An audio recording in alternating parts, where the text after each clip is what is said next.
प्रिय विद्यार्थियों, सुप्रभात। स्वागत है आप सबका आज के इस ऑनलाइन शिक्षण कक्षा में। और आशा है कि सदैव की तरह आप सब स्वस्थ होंगे, सुरक्षित होंगे, सानंद होंगे, प्रसन्न होंगे। और चूंकि परीक्षाओं का समय समीप है, इसलिए आप अपने अध्ययन में भी रत होंगे। पठन पाठन के क्रम को आगे बढ़ाते हुए आज की इस कक्षा में हम लोग आपके पाठ्य पुस्तक हिंदी निहारिका में संकलित पाठ 13 वीर बालक इस नाटक पाठ का अध्ययन करेंगे। और इस पाठ के माध्यम से हम यह जानने का प्रयास करेंगे कि कैसे मालोजी नामक एक छोटा सा बालक मातृ प्रेम में पड़कर महाराष्ट्र के अधिपति छत्रपति शिवाजी की हत्या करने तक को उद्यत हो जाता है। इसके साथ हम यह भी जानने का प्रयास करेंगे कि हमें कभी भी किसी के बहकावे में आकर कार्य नहीं करना चाहिए, जैसा कि इस कहानी में, इस नाटक में मालोजी नामक उस छोटे से बालक ने सुभाग राय, जो कि छत्रपति शिवाजी का शत्रु है, उसके बहकावे में आकर वह छत्रपति की हत्या करने के लिए तैयार हो जाता है। तो हमें इस प्रकार किसी दूसरे के बहकावे में न आकर अपने विवेक से हमेशा सही कार्य करना चाहिए, हमेशा सद्मार्ग पर चलने का प्रयास करना चाहिए। तो यह जो नाटक है वीर बालक, यह कुल 3 दृश्यों में विभाजित है। और इस नाटक में कुछ पात्र हैं, जैसे इस नाटक में जो छोटा बालक है मालोजी जिसका नाम है, उसके अतिरिक्त उसकी मां है, छत्रपति शिवाजी हैं, तानाजी हैं और साथ ही सुभाग राय भी हैं। छत्रपति शिवाजी महाराष्ट्र के उस समय के शासक हैं। मालोजी छत्रपति शिवाजी के एक सेनापति का पुत्र है, जिनकी मृत्यु हो चुकी है शिवाजी के लिए युद्ध लड़ते समय। और सुभाग राय शिवाजी का एक शत्रु है, जो उनसे ईर्ष्या रखता है, द्वेष रखता है और स्वयं महाराष्ट्र पर शासन करना चाहता है। तानाजी भी छत्रपति शिवाजी के एक विश्वस्त सेनापति हैं। और इन्हीं प्रमुख पात्रों के इर्द गिर्द यह पूरा नाटक चलता है, पूरा कथानक चलता है। और इस नाटक में यह हमें बताया गया है कि किस प्रकार से हमें अपने जीवन में वीरतापूर्ण कार्य तो करने चाहिए, साहसपूर्ण कार्य तो करने चाहिए, माता पिता की सेवा तो करनी चाहिए, लेकिन कभी भी किसी के बहकावे में आकर, किसी के झांसे में आकर हमें कोई भी ऐसा कार्य नहीं करना चाहिए जो हमारे देश के हित में न हो। तो कहानी या नाटक का प्रारंभ होता है महाराष्ट्र राज्य के एक स्थान से, और एक घर में जो कि जीर्ण शीर्ण है, उसमें एक चारपाई पर एक निर्धन बुढ़िया लेटी हुई है और बार बार भूख के कारण, व्याकुलता के कारण वह बेहोश हो जाती है। और पास ही उसका एक छोटा सा लड़का है जिसकी आयु बहुत कम है और उसका नाम है मालोजी। तो मालोजी अपने मां से शिकायत करते हुए कहता है कि मां, हमारे पिताजी इस महाराष्ट्र के शासक छत्रपति शिवाजी के लिए युद्ध लड़ते लड़ते युद्ध भूमि में शहीद हो गए, लेकिन उस छत्रपति शिवाजी ने हम सब की कोई सुध नहीं ली, हम सब के परिवार के विषय में तनिक भी नहीं सोचा कि हम लोग अपने पिता के मृत्यु के बाद किस प्रकार से जीवन यापन कर रहे हैं। आज हमारी स्थिति यह है कि हमारे घर में खाने के लिए अनाज का एक दाना नहीं है, और वहां छत्रपति शिवाजी महलों में बैठकर नए नए पकवान खाते हैं, सोने चांदी के बर्तनों में खाते हैं। इस प्रकार से वह अपनी शिकायत रखता है मां के सामने। तो मां उसको समझाते हुए कहती हैं कि बेटा, कि छत्रपति शिवाजी निश्चित रूप से हम सबकी सहायता करते, लेकिन उनको हम सब की इस स्थिति के बारे में जानकारी नहीं है। यानी हम लोगों को उनके पास जाना चाहिए था, उनसे अपनी समस्या को कहना चाहिए था। हम लोग उनके पास नहीं जा पाए, इसलिए हमारी आज क्या स्थिति है, इस स्थिति से वो परिचित नहीं है, अतः वह हमारी सहायता नहीं कर पा रहे हैं। तो बालक फिर उनसे शिकायत भरे लहजे में कहता है कि मां, छत्रपति शिवाजी यहाँ के शासक हैं, यहाँ के राजा हैं, तो क्या उनका दायित्व तो नहीं बनता है कि वह अपने राज्य की प्रजा का हाल जाने कि उनकी प्रजा किस दशा में है, किस स्थिति में जीवन जी रही है। तो मां कहती है कि हाँ बेटा, बात तो तुम्हारी सही है, लेकिन इतना कहते कहते वो फिर बेहोश हो जाती है, क्योंकि बहुत समय से भूखी होने के कारण, भोजन न मिलने के कारण बार बार कमजोरीवश वह बेहोश हो जाती है, मूर्छित हो जाती है। तो बालक जो है अपनी माँ को फिर उस मूर्छा से बाहर निकालने का प्रयत्न करता है, जगाने का प्रयत्न करता है। तभी सुभाग राय वहां उस कक्ष में आता है और सुभाग राय मालोजी से उसका हालचाल पूछता है। तो मालोजी बताता है कि क्या तुम देख नहीं रहे हो कि मेरी माँ बेहोश हो गई है और मैं अपनी माँ को इस समय उठाने का प्रयास कर रहा हूं, होश में लाने का प्रयास कर रहा हूं। तो सुभाग राय वहां कहता है कि देखो, मैं सब कुछ देख रहा हूं, मैं तुम्हारी स्थिति भी देख रहा हूं, मैं ये भी देख रहा हूं तुम्हारे पास खाने के लिए अन्न नहीं है, अनाज नहीं है, माँ के चिकित्सा के लिए तुम्हारे पास कुछ घर में धन भी नहीं है। लेकिन ये तुम्हारी गलती है क्योंकि तुम हमारा कहना नहीं मानते हो।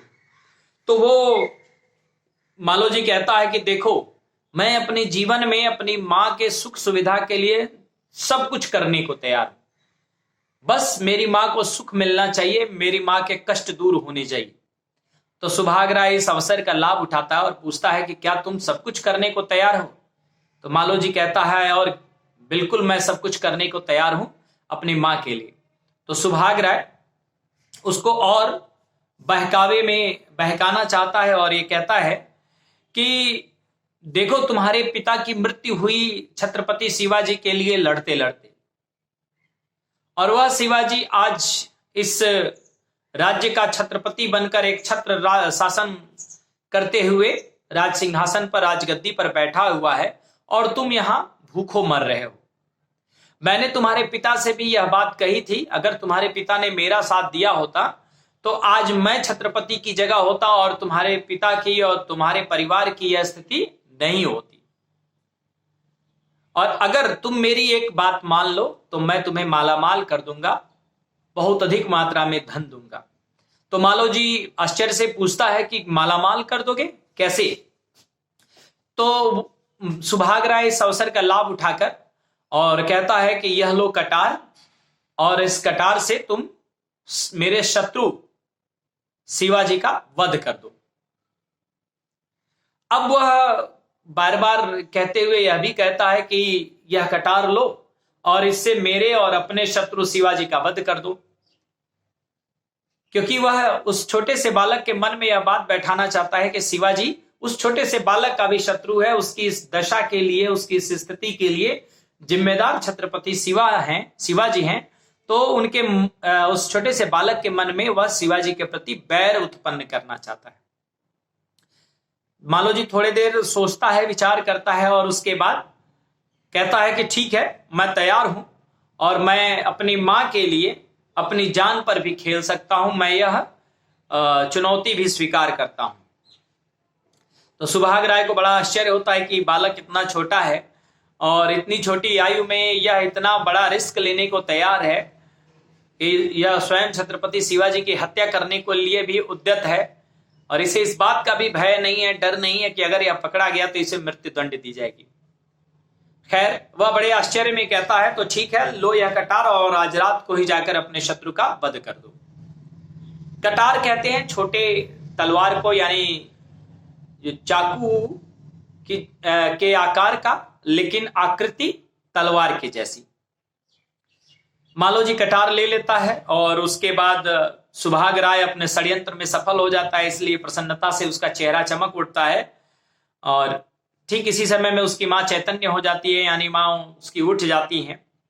सुभाग राय कहता है कि ठीक है, तो मैं जा रहा हूं और प्रातः काल मैं तुम्हारा प्रसन्नता वाला संदेश सुनने के लिए व्यग्र रहूंगा, तुम्हारी प्रतीक्षा करूंगा। यानी सुबह सुबह तुम आकर मुझे यह सूचना देना कि तुमने शिवाजी की हत्या कर दी है। इस सूचना को पाने के लिए मैं तुम्हारी प्रतीक्षा करता रहूंगा। अब इसके बाद पहला दृश्य समाप्त हो जाता है, दूसरा दृश्य प्रारंभ होता है, जिसमें रात का समय है और छत्रपति शिवाजी अपने शयन कक्ष में सोए हुए हैं, गहरी नींद में है। मालोजी दबे पांव वहां जाता है और शिवाजी को देखकर और सोचता है पहले मन में कि क्या इनका अंत करूं, यानी क्या इनको मैं मार दूं? हाँ, जब मैं इनको मारूंगा तभी मुझे धन दौलत मिलेगा और उसी से मैं अपनी मां की भूख मिटा सकता हूं और अपने परिवार के सभी समस्याओं को दूर कर सकता हूं। तो यह सोचकर वह अपनी कटार को निकालता है और धीरे धीरे शिवाजी की तरफ बढ़ता है। तभी पीछे से एक व्यक्ति चुपके से आकर उसके मालोजी के पीछे खड़ा हो जाता है और मालोजी कहता है हमला करने से पहले कि तो ये ले और परलोक सिधार। यानी शिवाजी को यह माने चेतावनी देते हुए, सावधान करते हुए कहता है कि तो ये ले कटार और परलोक सिधार, यानी मृत्यु को प्राप्त हो। और यह कहकर ज्यों ही वह कटार उठाकर और शिवाजी की हत्या करने के लिए तैयार होता है, उद्यत होता है, वार करना चाहता है, तभी पीछे खड़े उस व्यक्ति ने मालोजी के हाथ को पकड़ लिया और इस पूरे क्रियाकलाप में शिवाजी की नींद खुल जाती है और शिवाजी पूछते हैं कि कौन है तानाजी, क्योंकि वो जो पीछे मालोजी के खड़ा व्यक्ति था उसका नाम तानाजी है, जो छत्रपति शिवाजी का एक विश्वस्त सेनापति है। और वही आकर मालोजी के हाथ को रोक लेता है, कटार को छीन लेता है और शिवाजी की रक्षा करता है। तो तानाजी से जब वह कहते हैं कि कौन तानाजी, तो तानाजी उत्तर देता है कि जी महाराज, यह बालक आपकी हत्या करने के लिए आया था और यह आप पे प्रहार करने ही वाला था कि मैंने बीच में आकर इसके हाथ को रोक लिया, आपकी रक्षा कर ली है। तो शिवाजी उस बालक से पूछते हैं कि कौन हो तुम। लड़का अपना परिचय देता है कि महाराज मेरा नाम मालोजी है। कारण पूछते हैं कि किस कारण से तुम आए हो, तो वह कहता है कि मैं आपकी हत्या करने के लिए आया हूं, मैं आपका वध करने के लिए आया हूं। तो शिवाजी कहते हैं कि तुम मेरी हत्या करने आए हो, तुम्हें इस बात का डर नहीं था कि अगर तुम पकड़े गए तो तुम्हें क्या होगा, तुम इस परिणाम से नहीं डर रहे थे। तो वह कहता है कि नहीं, मुझे परिणाम अच्छी तरह से पता है और मैं डरने वाला नहीं हूं और कोई परेशानी नहीं है। अगर मैं पकड़ा जाता हूं और मेरा वध कर दिया जाता है तो भी मुझे किसी प्रकार की कोई पीड़ा या दुख नहीं होगा। वो कहता है कि जिस बच्चे की मां 4 दिन से घर में भूखी हो, चारपाई पर पड़ी हुई हो, जिसके मुंह में अन्न का एक दाना भी कई दिनों से न गया हो, जिसकी मां भूख के कारण मर रही हो, उसके बेटे को जीने का कोई अधिकार नहीं है। अगर उसका बेटा जीता भी है तो यह उसके जीवन के लिए धिक्कार है। तो शिवाजी पूछते हैं कि तुम्हारी मां बीमार है, तुम्हारी मां 4 दिन से भूखी है, अन्न का दाना नहीं मिला है, इस बात से मेरी हत्या का क्या संबंध है। तो वो कहता है कि आपके ही वजह से मेरी मां की यह स्थिति हुई है। तो शिवाजी पूछते हैं कि कैसे। तो कह रहा है कि मालोजी कहता है कि बड़े आप अबोध बन रहे हैं, बड़े अनजान बनने की कोशिश कर रहे हैं। मेरे पिताजी जब जीवित थे तो आप उनके बारे में हमेशा सोचते विचारते थे, आपके मन में उनके प्रति सम्मान का भाव था। लेकिन जब आपके सेना की ओर से लड़ते हुए वह शत्रुओं के द्वारा युद्ध भूमि में शहीद कर दिए गए, उसके बाद से आपने कभी यह सोचने जानने का प्रयास किया कि उसके स्त्री और बच्चों की क्या स्थिति होगी? कभी आपने हमारे परिवार के लोगों के दशा को समझने का प्रयास किया? आपको जो चाहिए था वह मिल गया, आप राज्य चाहते थे, आपको राज्य मिल गया, लेकिन क्या आपने कभी हम सबकी खबर ली? तो शिवाजी कहते हैं कि ठीक है, ये मेरी गलती है, लेकिन क्या मेरे मरने से तुम्हारी गरीबी दूर हो जाएगी? तो मालोजी कहता है कि हाँ। शिवाजी फिर पूछते हैं कि मेरे मरने से तुम्हारी गरीबी कैसे दूर हो जाएगी, तुम्हारी परेशानी कैसे दूर हो जाएगी? तो वो कहता है कि आपका वध करने के बदले में मुझे बहुत सा धन मिलने वाला है। तो शिवाजी फिर उससे पूछते हैं कि तुम्हें यह धन कौन देगा? तो मालोजी बड़े ही अबोधता के साथ, बड़े ही बालपन के साथ उत्तर देता है कि आपका शत्रु सुभाग राय, और कौन? इसके बाद शिवाजी थोड़े चिंतित हो जाते हैं सुभाग राय के विषय में सोचकर, और तानाजी फिर उस छोटे से बच्चे को धमकाते हुए कहते हैं कि अरे मूर्ख बालक, अब मरने के लिए तू तैयार हो जा। तू नहीं जानता कि तू छत्रपति की हत्या करके पूरे महाराष्ट्र को अनाथ करना चाहता था, नष्ट करना चाहता था। तू पूरे महाराष्ट्र को दास्तां के यानी गुलामी के बंधन में बांध देना चाहता था। तो मालोजी खूब तेजी से ठहाका मारकर हंसता है और कहता है कि आप मेरे जैसे वीर बालक को मौत से डरा रहे हो। अगर मैं मौत से डरता, मृत्यु से डरता, तो मैं यहां आता ही क्यों?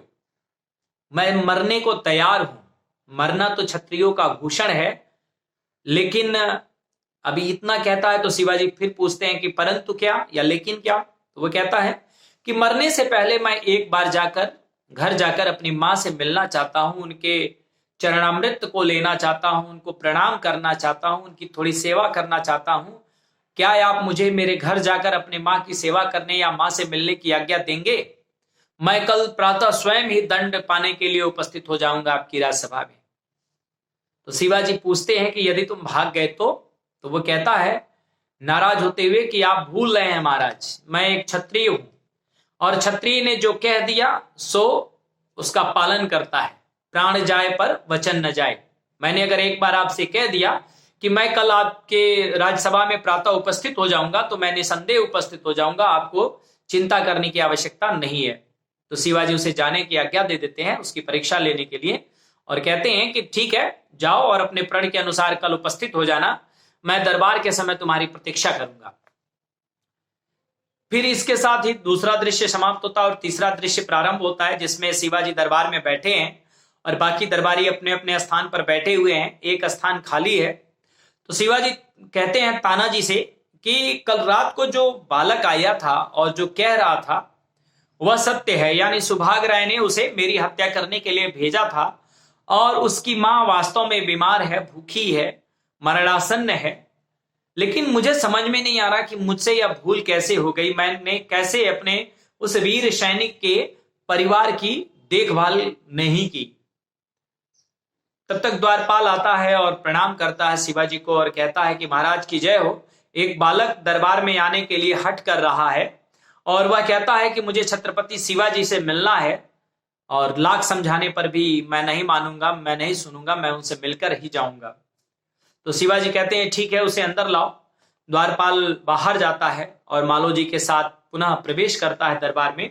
मालोजी महाराज की जय हो कहता है और कहता है कि देखिए, मैं अपनी प्रतिज्ञा के अनुसार आपकी राजसभा में उपस्थित हो गया हूं, अब आप मुझे मृत्युदंड दे सकते हैं। तो दरबार में बैठे हुए सारे लोग आश्चर्य में पड़ जाते हैं और शिवाजी अपने सिंहासन को छोड़कर मालोजी के पास जाते हैं और कहते हैं उसे गले लगाकर कि बेटा, तुम्हारे लिए मौत की सजा नहीं है, लेकिन आदर का पद है। तुम सच्चे वीर हो, तुम मातृभूमि के सच्चे रत्न हो और तुमसे मां का माथा सदा ऊंचा रहेगा। तुम्हारे जैसे वीर बालकों से भारत का नाम आज सारे विश्व में उज्जवल है। तुम्हारे लिए मृत्यु नहीं, यह स्थान है। और इसी के साथ शिवाजी उस छोटे से बालक मालोजी को दरबार में रिक्त पड़े स्थान पर बिठा देते हैं, यानी अपने दरबार में एक पद प्रदान कर देते हैं। और इसी के साथ नाटक समाप्त भी हो जाता है। तो इस प्रकार से हम लोग देखते हैं इस नाटक में कि एक छोटा सा बालक किस प्रकार से वीरतापूर्ण कार्य करने को उद्यत हो जाता है, तैयार हो जाता है, अपने साहस का किस प्रकार से परिचय देता है। और दूसरी ओर ये भी देखते हैं कि वही बालक, चूंकि अबोध है, इसलिए किसी दूसरे के बातों में आकर, बहकावे में आकर शिवाजी की हत्या करने के लिए भी उद्यत हो जाता है या गलती करने को तैयार हो जाता है। और तीसरी ओर हम यह भी देखते हैं कि उस बालक के मन में अपने माता के प्रति कितना प्रेम है, कितना आदर का भाव है कि वह अपनी मां के लिए शिवाजी की हत्या तक करने को तैयार हो जाता है। और दूसरी तरफ पकड़े जाने पर मृत्युदंड से पहले अपनी मां की सेवा करने, अपनी मां के दर्शन करने की अंतिम इच्छा भी प्रकट करता है। तो इससे उसके मातृ प्रेम, मातृ स्नेह का पता चलता है। और साथ ही हमें यह भी पता चलता है कि हमारे देश में मालोजी जैसे वीर बालक भी हुए, जिन्होंने अपने वीरता से, अपने पराक्रम से, अपने वचन दृढ़ता से हम सबको सदैव प्रेरित करने का प्रयास किया है। और साथ ही शिवाजी अपने उदारता के कारण इतिहास प्रसिद्ध हैं और इसका एक ज्वलंत प्रमाण इस नाटक में उन्होंने दिया है कि किस प्रकार उस छोटे से बालक के द्वारा अपनी हत्या करने का प्रयास किए जाने पर भी वह उसे अबोध समझकर क्षमा कर देते हैं और उसकी सेवा भावना को देखते हुए, उसके दृढ़ निश्चय को देखते हुए, उसकी वीरता को देखते हुए उसे अपने सभा में पद भी प्रदान करते हैं। इसी के साथ नाटक समाप्त हो जाता है। आप सब भी अपने घर में इस नाटक को निश्चित रूप से पढ़िएगा, संभव होगा तो मंचन करिए अपने भाइयों बहनों के साथ। और इस पाठ से संबंधित जो भी प्रश्न उत्तर हैं, बाकी अभ्यास प्रश्न हैं, उनको तैयार करिए, पढ़िए, मिलते हैं अगली कक्षा में। बहुत बहुत धन्यवाद, आभार।